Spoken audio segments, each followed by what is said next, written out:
marka aad tahay qof nolosha hiigsi ka leh halganna ugu jira sidii uu u rumayn lahaa riyadiisa waxaad la kulmi caqabado kala duwan.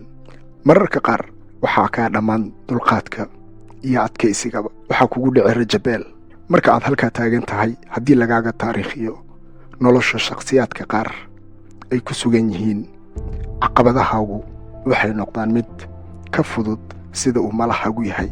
qisadaana waxay kugu dhalisaa dhiiranaan iyo karti hor leh.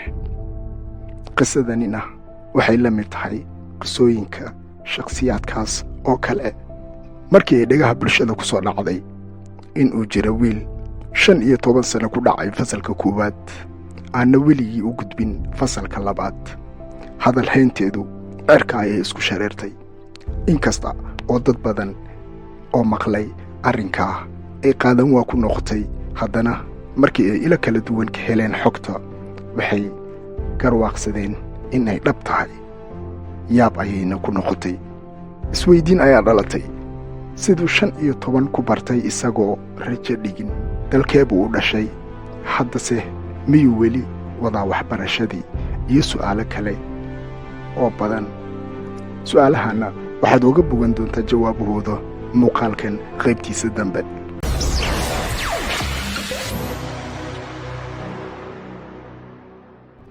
magaciisu waa Joseph. wuxuu u dhashay dalka Rwanda. wuxuu wax ka bartaa dugsiga hoose ee Kizanze. 15 sano ayuu arday ka yahay fasalka koowaad. Joseph waa 26 jir. marka ay dadka arkaan muuqaal ahaan, maadaama uu yahay qof gaaban, waxay ku qiyaasaan 12 jir ilaa 15 jir.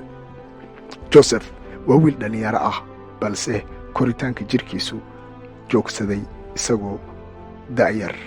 inta badan waxaa sababo arrinka xanuunka la yidhaah dwarfismka. Joseph wuxuu galay dugsiga sanadku markuu ahaa 2006. waagii la beddelayey dugsiga magaciisa Joseph wuxuu ahaa fasalka koowaad. markii ay macallimiintiisu howlgab ka noqdeen, Joseph wuxuu ahaa fasalka koowaad. intii marba la beddelayey deriska dugsiga noocyadiisa kala duwan, Joseph waxa uu ahaa mid ku fadhiya kuraasta dugsiga. wuxuu ahaa mid soo dhoweeya waxyaabo badan oo cusub, misna sagootiya waxyaabo badan oo duug ah. si kastaba ha ahaatee, arrinkii ugu adkaa wuxuu yimid markii ay ardaydii 2006 ay wax barteen dib macallin looga soo dhigay dugsigii uu Joseph ardayga ka ahaa, misna mid ka mid a ardadii uu wax la soo bartay isla dugsigii macallin ay ka noqotay. Josephna uu yahay mid ka mid ah ardaydeeda. dad badan oo doonayay inay arkaan sida uu uga falcelin doono ama dareenkiisa marka ugu horaysa ee uu macallimadaasi arko ayay u imaadeen dugsigii. balse markii ay soo gashay fasalka, macallimada cusub oo hore u ahayd ardaydii Joseph wax la soo baratay, si la mid ah ardayda kale ayay si cusub isu barteen. sababtoo ah Joseph wuu hilmaamay, xitaa ma ogeyn jiritaankeeda. inkasta oo ardayda fasalkiisu isku taxluujiyeen in ay Joseph ka caawiyaan waxbarashada, haddana dhammaadka sanadka marka la keeno natiijada imtixaanka, Joseph wuxuu noqdaa mid keeno dhibco hooseeyo kuna dhaca fasalka koowaad. si kastaba ha ahaatee, haddana Joseph wuxuu ahaa mid aan daan fasalka koowaad. Joseph oo ku hanweyn in sanadka xiga uu noqon doono mid uu ku dadaala una baasa fasalka labaad, ayaa dareen xooggan ku suga bilowga sanadka dugsiga cusub. haddii aad is leedahay miyuusan lahayn ehel iyo arxan ka joojiya intuu ku celcelinayay sannadaha oo dhan, haddaba waa tan hooyada Joseph oo ah mid nugul kana awood badatay Joseph jacaylka uu u qabo waxbarashada.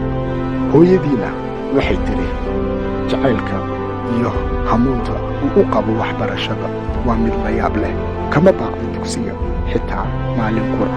cidda ay doontaba ha ahaatee, marna ma aqbalo in la soo faragashto arrimihiisa waxbarashada. Joseph waa wiilkayga labaad. xanuunka maskaxeed ee ilowshaha wuxuu sababay inuu Joseph hilmaamo waxa dugsiga lagu soo baro.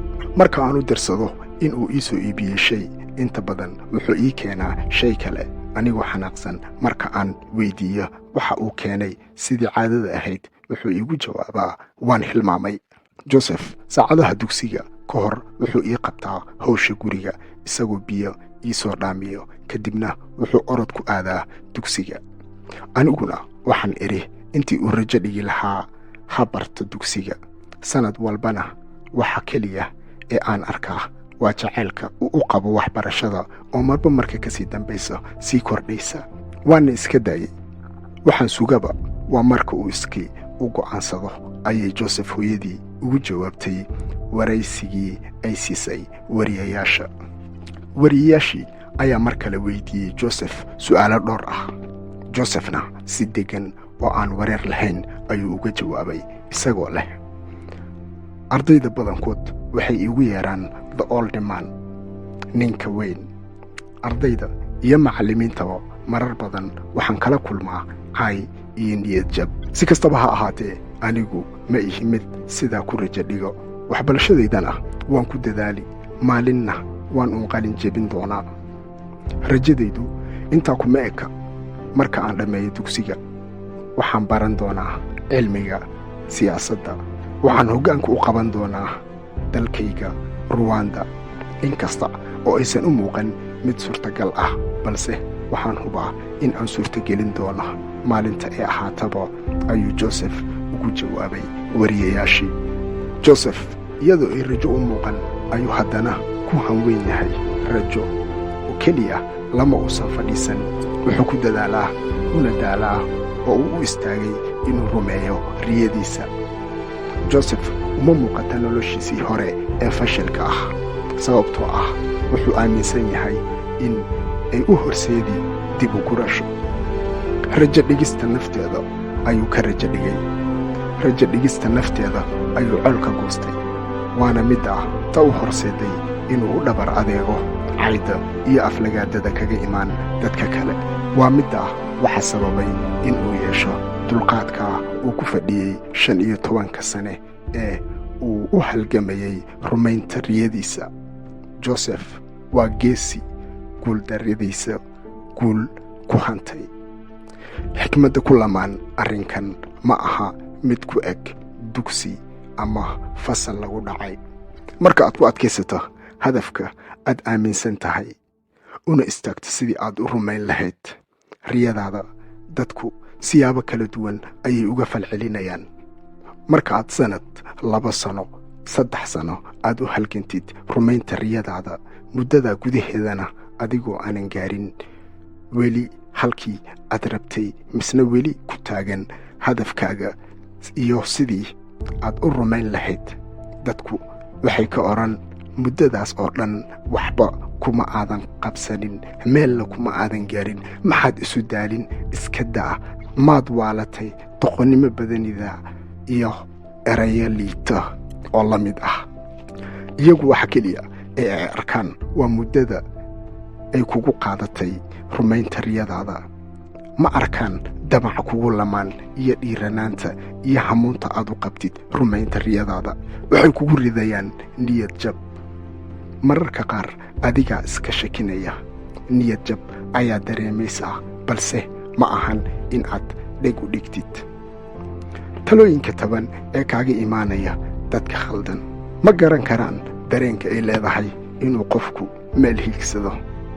Ma garanayaan dareenka ay leedahay inuu qofku aamino in ay ku jirto awooddii uu ku gaari lahaa hadafka uu hiigsanaya.